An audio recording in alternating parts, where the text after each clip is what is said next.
ओम नमः शिवाय। दोस्तों, भाद्रपद की अमावस्या को पिठौरी अमावस्या या फिर कुशग्रहणी अमावस्या के नाम से भी जाना जाता है साल 2024 में, क्योंकि यह अमावस्या 2 सितंबर दिन सोमवार को प्राप्त हो रहा है और सोमवार का दिन होने की वजह से इस अमावस्या को सोमवती अमावस्या के नाम से भी जाना जाएगा।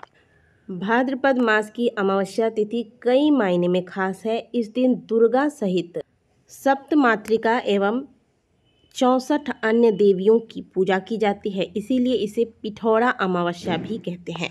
कुशग्रहणी अमावस्या पर कुश का संग्रहण करके इसकी पवित्रा और आसन बनाते हैं, जो कि साल भर के लिए पवित्र माना जाता है। इस दिन स्नान दान के साथ ही घर में धार्मिक कार्यों के लिए कुशा एकत्रित करके रखने से सुख समृद्धि आती है तथा पितरों को प्रसन्न करने के लिए आज के दिन तर्पण, पिंडदान, श्राद्ध इत्यादि किए जाते हैं। तो चलिए जानते हैं साल 2024 में जो दूसरी सोमवती अमावस्या हमें प्राप्त हुई है, जो भादो मास की अमावस्या है, जिसे हम पिठौरी अमावस्या या कुशग्रहणी अमावस्या कहते हैं, इसका आरंभ कब होगा, समापन कब होगा तथा पीपल पूजा की क्या विधि होगी, फेरी किस प्रकार से लगाना है और फेरी के बाद जो सामग्रियों के साथ आप फेरी लगाते हैं इनका क्या करें, ये सारी बातें जानेंगे। वीडियो को अंत तक जरूर देखिएगा और अगर वीडियो अच्छी लगे तो वीडियो को लाइक करके इसी प्रकार के और जानकारियों के लिए हमारे चैनल को सब्सक्राइब अवश्य करें। भाद्रपद की अमावस्या तिथि 2 सितंबर को सुबह 5:21 पर शुरू होगी, जो कि 3 सितंबर को सुबह 7:24 पर समाप्त होगी। अमावस्या का स्नान दान उदया तिथि में मान्य होता है, ऐसे में भाद्रपद अमावस्या 2 सितंबर को मान्य होगी और 3 सितंबर को भी सुबह 7:30 बजे तक अमावस्या तिथि रहेगी। इसलिए कुछ लोग भौमवती अमावस्या भी मना रहे हैं, यानी कि कुछ लोग 3 सितंबर को अमावस्या तिथि मान रहे हैं। सोमवती अमावस्या पर स्नान दान का शुभ मुहूर्त होगा सुबह 4:38 से सुबह 5:24 तक। देव पूजा का मुहूर्त होगा सुबह 6:09 से सुबह 7:44 तक और पितरों को जो लोग श्राद्ध देंगे तो श्राद्ध का समय दोपहर 12 बजे के बाद सूर्यास्त से पहले तक का होगा। पीपल की जो पूजा आप करने वाले हैं सोमवती अमावस्या के निमित्त, वो पूजा आप सुबह 7:44 से पहले कर लें, क्योंकि इसके बाद राहु काल आरंभ हो जाएगा। सोमवती अमावस्या के पूजा के लिए आपको एक थाली में थोड़े से अक्षत, काले तिल, हल्दी, कुमकुम, सिंदूर, पुष्प और एक दीपक लीजिएगा, जिसमें आपको बाती कलावे का रखना है। सोमवती अमावस्या में जो हम दीपक लगाते हैं उसमें रुई का प्रयोग वर्जित बताया गया है। साथ में जो आप परिक्रमा लगाएंगे तो परिक्रमा के लिए कच्चे धागे रखे जाते हैं। यदि आप 108 परिक्रमा लगाने वाले हैं तो इसके लिए आपको ज़्यादा धागे की आवश्यकता होगी, तो उस हिसाब से आप धागा पहले से तैयार करके लेके जाएं। अब ऐसा ना हो कि परिक्रमा के बीच में आपका कच्चा सूता जो है वह समाप्त हो जाए, तो परिक्रमा अधूरी रह जाएगी। और यदि आप 108 परिक्रमा नहीं लगा सकते तो आप 21 या 11 परिक्रमा भी लगा सकते हैं। इसके अलावा 108 आप मूंगफली के दाने या फिर आप काजू के दाने या फिर आप सुहाग की भी कोई सामग्री लेना चाहें तो 108 बिंदी के पत्ते बहुत से लोग रख लेते हैं। 108 सिंदूर की जो छोटी सी डिब्बिया आती है वो आप रख सकते हैं।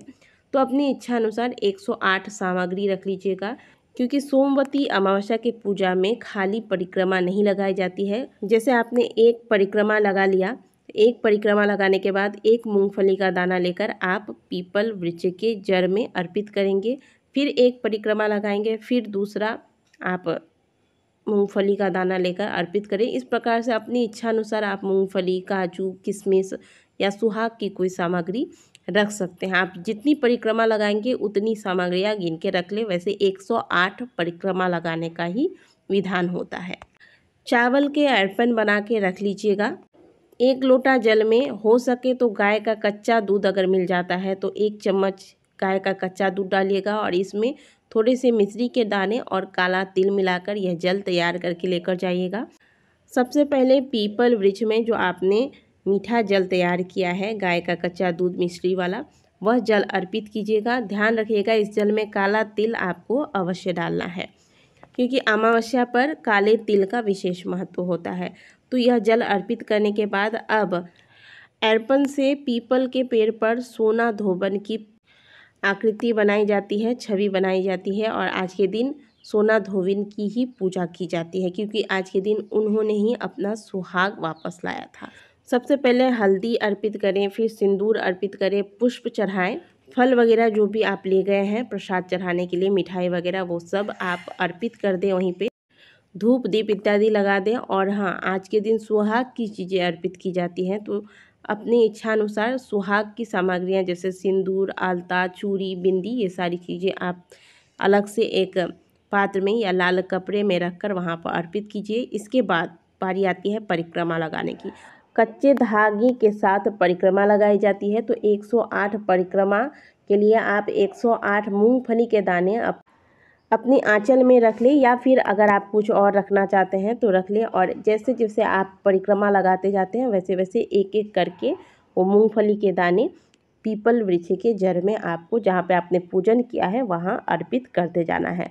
जब आपकी परिक्रमा पूरी हो जाती है, इसके बाद हाथ में पुष्प लेकर फिर सोना धोबिन की यानी कि सोमवती अमावस्या की कथा सुनी जाती है।